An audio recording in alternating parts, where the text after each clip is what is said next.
오늘 주시는 하나님의 말씀은 예레미야 3장 6절부터 14절 말씀입니다.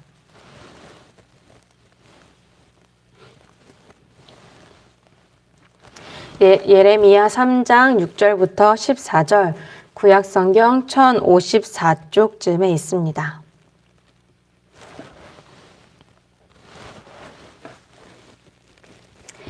우리 주시는 말씀을 다 같이 교독하시고 마지막 절은 함께 읽습니다. 요시야 왕 때에 여호와께서 또 내게 이르시되 너는 배역한 이스라엘이 행한 바를 보았느냐. 그가 높은 산에 오르며 모든 푸른 나무 아래로 가서 거기서 행음하였도다. 그가 이 모든 일들을 행한 후에 내가 말하기를 그가 내게로 돌아오기를 하였으나 아직도 내게로 돌아오지 아니하였고 그의 반역한 자의 나는 그것을 보았느니라. 내게 배역한 이스라엘이 간음을 행하였으므로 내가 그를 내쫓고 그에게 이운서까지 주었으되 그의 반역한 자매 유다가 두려워하지 아니하고 자기도 가서 행음함을 내가 보았노라.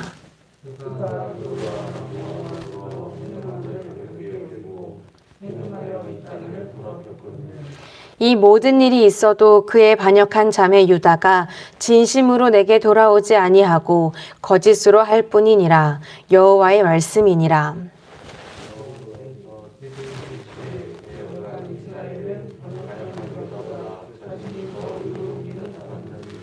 너는 가서 북을 향하여 이 말을 선포하여 이르라. 여호와께서 이르시되 배역한 이스라엘아 돌아오라. 나의 노한 얼굴을 너희에게로 향하지 아니하리라. 나는 긍휼이 있는 자라. 노를 한없이 품지 아니하느니라. 여호와의 말씀이니라.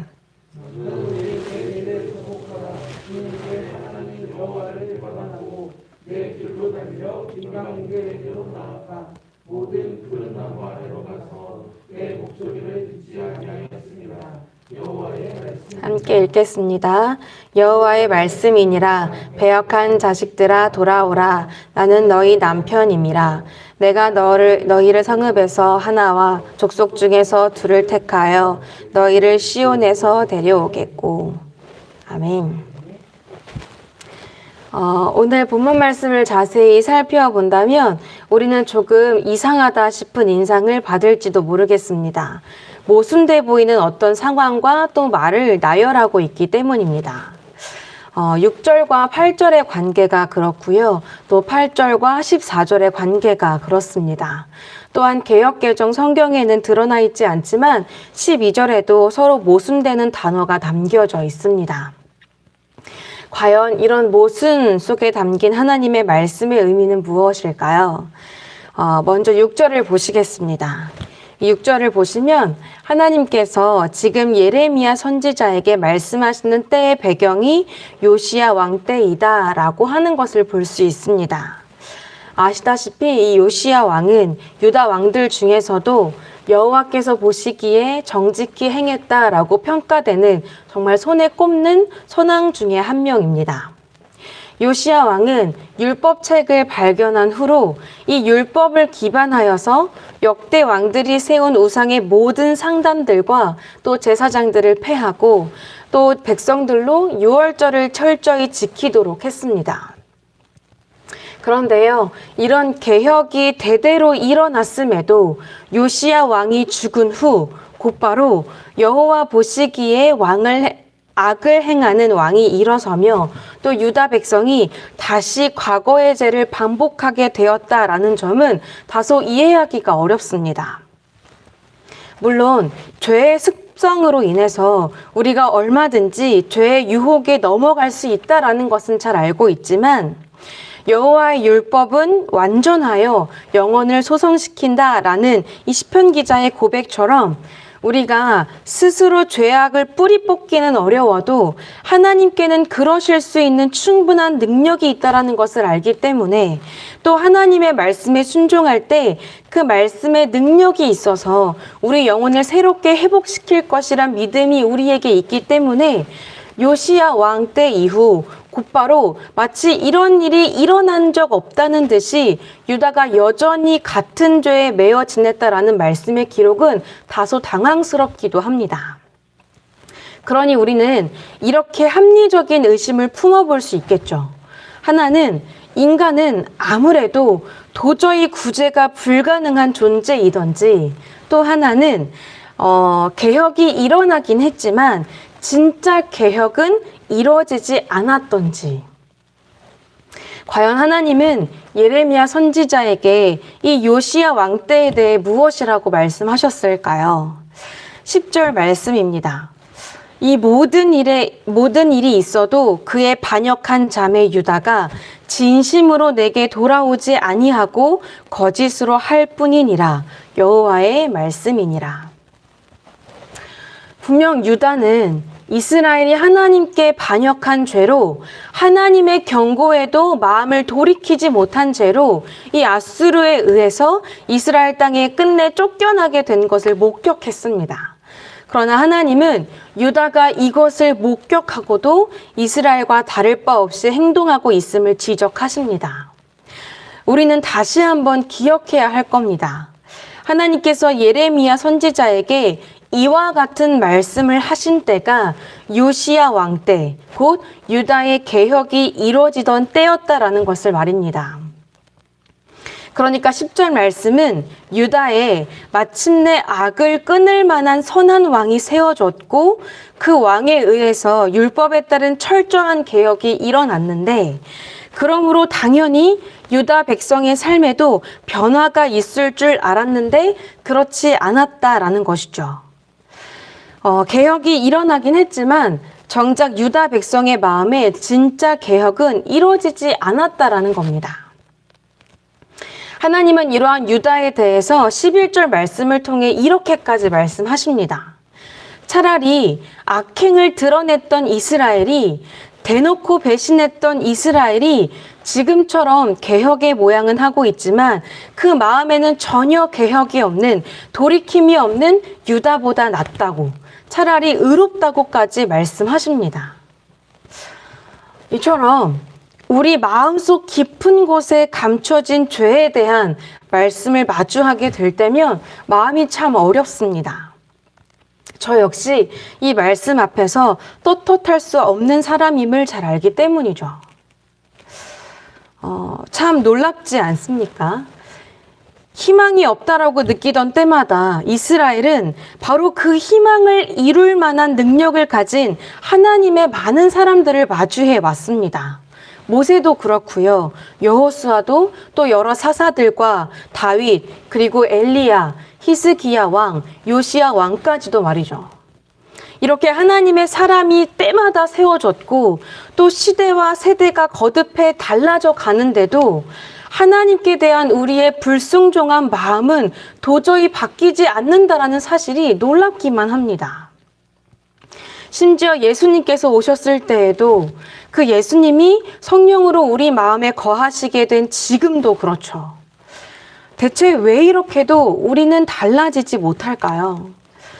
의인을 세우시면서까지 하나님의 뜻을 전하셨고 아예 우리와 함께 하시려고 우리 마음을 성전 삼아 거하고 계신데도요, 우리는 가정 안에서의 관계를 비롯해서 모든 관계와 사건에서 겪는 갈등과 고민 한 터럭도 어찌 해결하지 못하고 언제나 패배자와 같은 마음에 어찌하여 짓눌려 살고 있는 걸까요? 오늘 말씀은요, 그것이 우리가 진심으로 하나님께 돌아오지 아니하였기 때문이다 라고 말합니다. 유다 백성이 비록 개혁을 통해 산당을 부수고 또 유월절을 지키며 경건의 모양은 갖춰갔지만 정작 그들 마음에 세워진 산당은 부수지 못했습니다. 삶의 문제를 하나님께 맡기지 않고 여전히 돌과 나무를, 곧 그 땅에서의 풍요를 해결 방법이라 믿고 바라고 섬겼던 것이죠.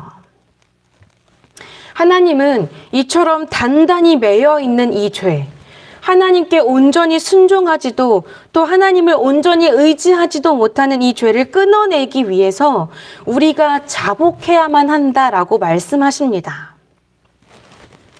제가 이 자복이라는 단어를 살피면서 좀 특이하다라고 생각된 부분이 있었는데요. 바로 복에 해당하는 한자 때문이었습니다.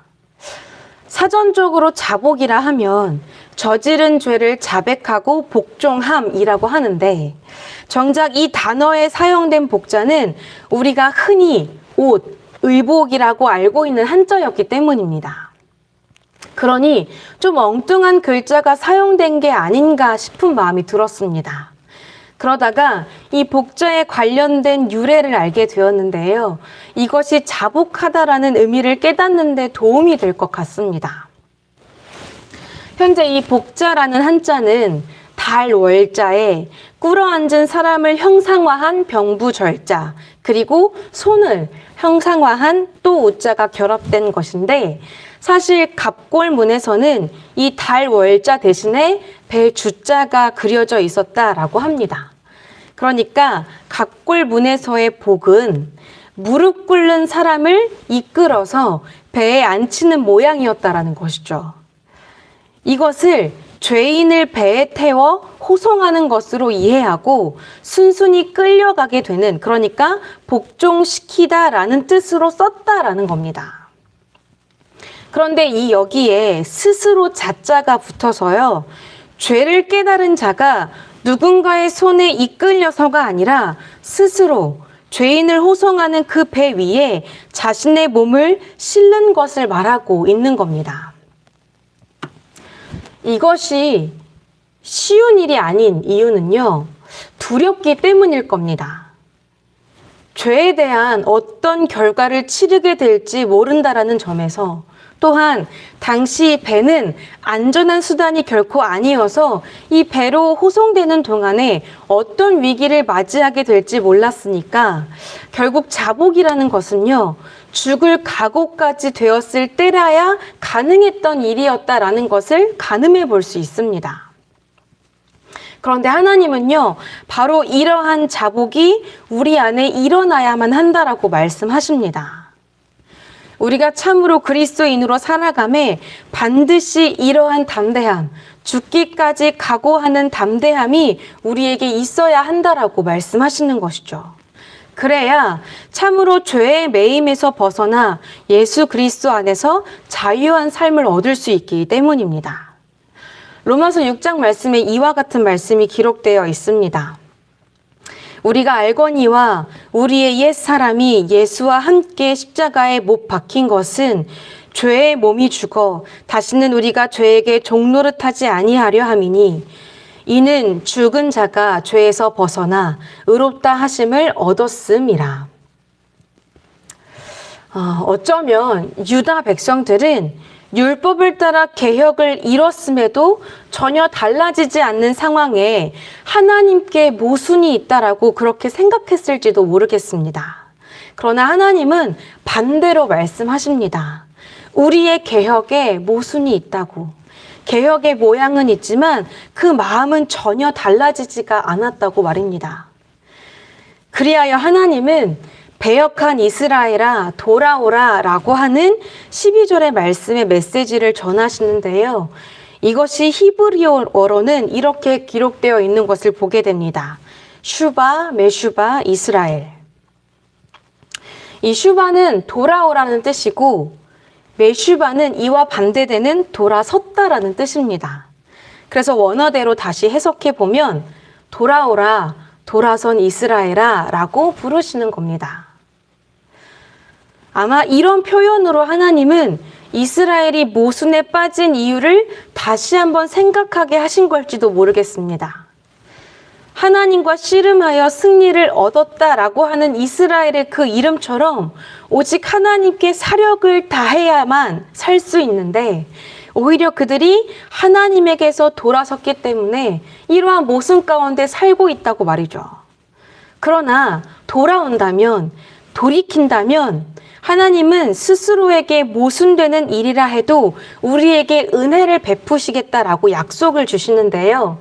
분명 8절에서는 이 반역한 이스라엘에게 이혼서를 주어서 그들을 내쫓았다라고 하고 계시는데, 14절은 그들이 다시 하나님께로 돌아오기만 한다면 하나님께서 얼마든지 그들의 남편이 되시겠다라고 하시는 겁니다. 떠나간 기차는 돌아오지 않는다라고 우리는 그렇게 이 땅에서 인생을 배워왔는데 하나님은 말씀하십니다. 우리가 하나님에게서 아무리 멀리 떠났을지라도 다시 돌이키겠다라는 용기를 낼 때, 담대함으로 하나님 앞에 죽기를 각오할 때, 죽은 자도 살리신 하나님께서 떠나간 기차쯤이야 언제든 되돌리실 수 있으시다고, 끊어진 줄 알았던 관계쯤이야 얼마든지 회복시킬 수 있으시다고 말이죠. 오늘 말씀으로 하나님 앞에 죽음을 무릅쓰고 자복할 용기와 또 담대함을 우리도 얻게 되기를 소망합니다. 그리고 그렇게 우리 마음이 온전히 예수 그리스도로 개혁이 되기를 소망합니다. 그러므로 경건의 모습, 모양뿐만 아니라 경건의 능력으로 우리가 진정 살아가게 되기를 소망합니다. 기도로 말씀을 마치겠습니다.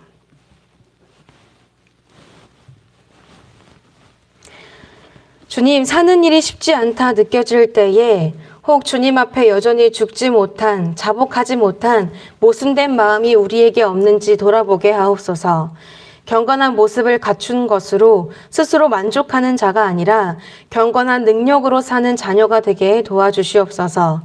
그때 완전히 끊어진 줄 알았던 하나님과의 관계도 다시 회복시켜 주시는 하나님의 긍휼하심 아래 죄로 무너지고 깨어진 모든 관계 또한 회복하도록 도와주실 줄 믿습니다.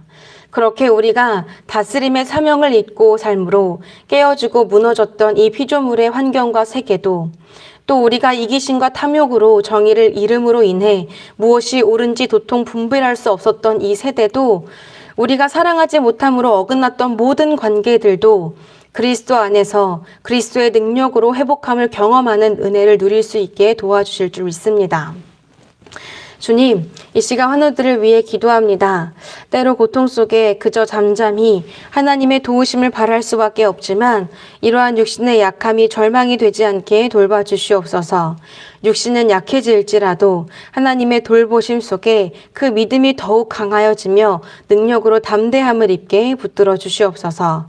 오늘은 수요 예배가 있습니다. 이 시간을 통해 다시 한번 우리가 말씀으로 사는 하나님의 백성임을 다짐할 수 있게 하옵시고, 삶에 지쳐 흔들렸던 마음에 힘을 얻는 시간이 되게 도와주시옵소서. 각자의 삶에서 기도하는 모든 기도 제목을 들어주시옵고, 우리가 가정에서 있을 때나 또한 삶의 직장에서 있을 때나 어떤 모양으로 있을 때에든 하나님의 경건하심을 드러내는 주님의 자녀가 될 수 있도록 도와주시옵소서. 예수님의 이름으로 기도드립니다. 아멘. 하늘에 계신 우리 아버지여, 이름이 거룩히 여김을 받으시오며 나라가 임하시오며 뜻이 하늘에서 이루어진 것 같이 땅에서도 이루어지이다. 오늘 우리에게 일용할 양식을 주시옵고 우리가 우리에게 죄 지은 자를 사하여 준 것 같이 우리 죄를 사하여 주시옵고 우리를 시험에 들게 하지 마시옵고 다만 악에서 구하시옵소서. 나라와 권세와 영광이 아버지께 영원히 있사옵나이다. 아멘.